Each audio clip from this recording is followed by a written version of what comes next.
Curry has time. 3 seconds. Curry from half court. Oh! He puts it in!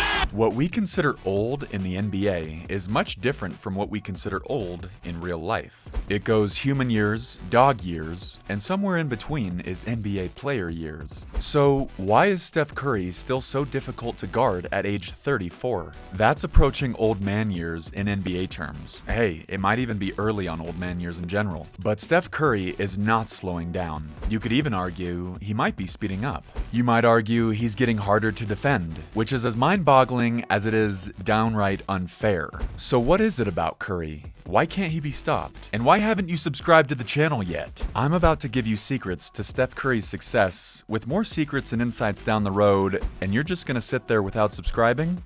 Rookie move. Let's get down to business. His three-point shot. Okay, the first and most obvious answer to this question, his three-point shot. We all know this. When you think of famous artists, you first think of their greatest work. You think of Michelangelo, you probably gravitate towards the Sistine Chapel. The three-point shot is Curry's Sistine Chapel. But as we know, the three-point shot can be made up of several different variables, so let's break it down. His efficiency. Curry can kill you with his three-point shot over and over because he is efficient. For career three-point field goal percentage, Curry's in the top 12 players of all time. He shoots roughly 42.7% beyond the arc. That's already an amazing number, but let's look at some others ahead of him on this list. You have names like Kyle Korver, Joe Harris, even Steph's own brother, Seth Curry. And the very top of the list, Steph's own coach, Steve Kerr.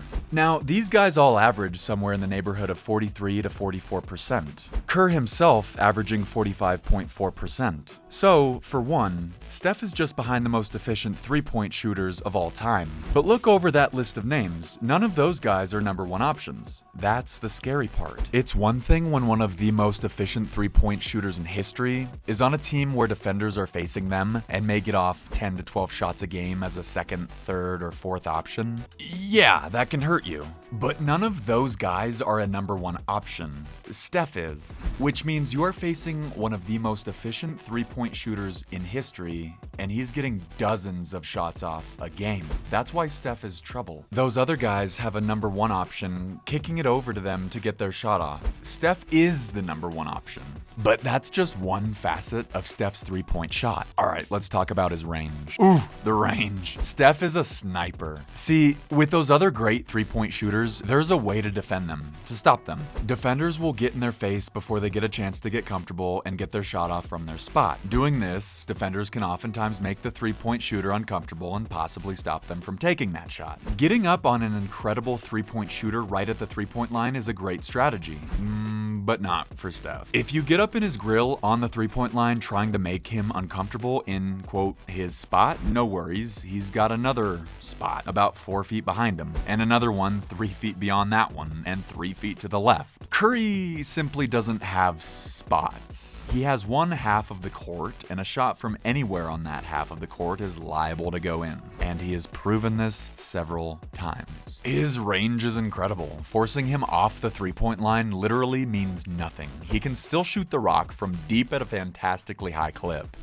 And don't forget about this next part. His shot creation. Again, a lot of the most efficient three-point shooters in history were spot-up shooters. They were usually waiting for someone to kick the ball over to them while they were in their spot. Even if they have a few spots, have some range, they tend to wait for the ball to come to them. Sometimes Curry is getting the ball dished over to him, but Curry can create his own shot at any given moment. Now, we have plenty of great three-point shooters that can create their own shot in the league today, but are any of them as efficient as Curry? No. You tie all those three things together, the efficiency, the range, the ability to create shots, that makes for Curry having the most deadly three-point shot known to man. But don't forget his inside game. If it wasn't bad enough that Curry was a three-point assassin, even if you managed to keep him from taking an outside shot, even if you run him off the three-point line, you still have to worry about him inside the three-point line too. Sure, Everything counts for 2 instead of 3 in there, but he is just as deadly. Plus, don't forget about that and one situation.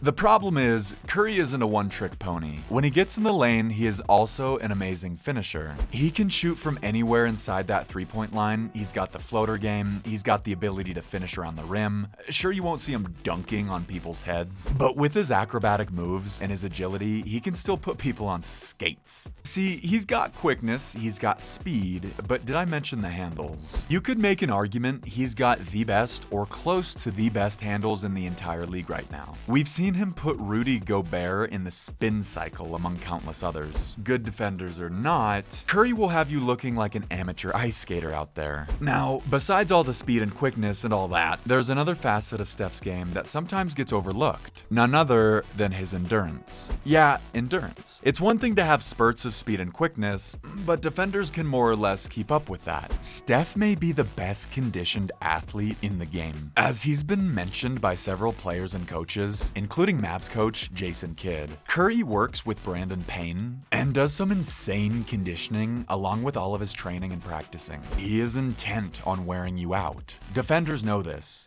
Even Marcus Smart has talked at length about how Curry just keeps moving and moving, wearing you down. See, Curry moves a lot with the ball, but he moves so much off the ball. Defenders are constantly following him around, expending their energy. This is a genius idea by Steph, to condition himself better than anyone, then have defenders chasing him around all game. You want to try to stay in front of him in the fourth quarter or chase him off the line after you've already been chasing him every which way the whole game. Maybe you're thinking all NBA players are well conditioned. A lot of guards like Steph have amazing endurance. Is Steph's really so impressive? Well, I have a little further evidence for you. Your resting heart rate is a good sign as to what kind of endurance you have.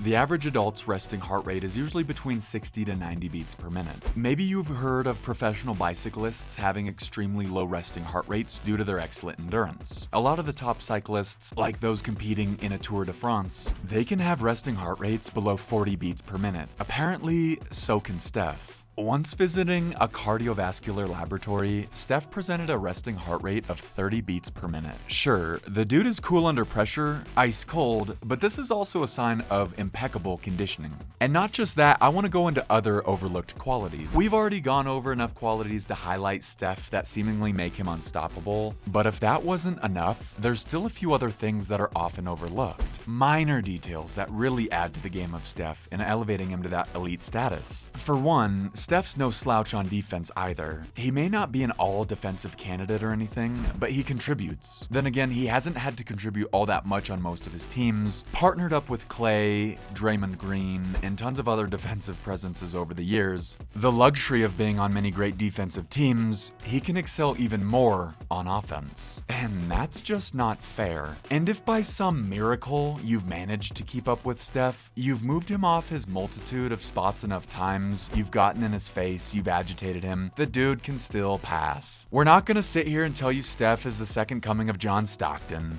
but the guy has averaged 6.5 assists per game over the course of his entire career. And that's not bad. When you talk about this guy who absolutely frightens you on offense, he can still kick it out and find an open teammate. If you've trapped him, double teamed him, he can dish it out to a teammate. He's a skilled passer and he can find his guy when he needs to. And assuming you've gone and double teamed Steph, there's probably a warrior that is wide open. So Curry is averaging 24.5 points per game for his entire career, and those yearly averages just seem to keep getting better. In fact, if you take out the first 3 years of Steph's career, the weird Monta Ellis years, his average is actually 26.2. Okay, he's averaging 42.8% from 3 over his career, 12th best in history. He's averaging 52.2% from 2, but he's averaging 90.1% from the free throw line. The best ever in the history of the game. Oh yeah, I forgot to mention that. He's super efficient, he's got range better than anyone, he's got arguably the best handles in the game, he's got arguably the best endurance as well. If this is a video game, Steph is like 99s across the board. So how are you going to stop him? What you need to do is get religious real quick. Say a few Hail Marys and a couple of Our Fathers and hope God is listening to you. Hope he's feeling kind that day, and hope God didn't place money on the over for Steph's point total. Other than that, not much else to do, bud. Look, we know it's overwhelming for you NBA defenders out there, but for all you watching this, you don't have to worry. You won't be waking up in a sweaty mess, Steph plaguing you in your nightmares. You just get to sit back, subscribe to my channel, like the video, and enjoy this content, as well as the rest of the videos I have coming your way. Doesn't sound too bad, huh? And as always, keep calm and dribble on.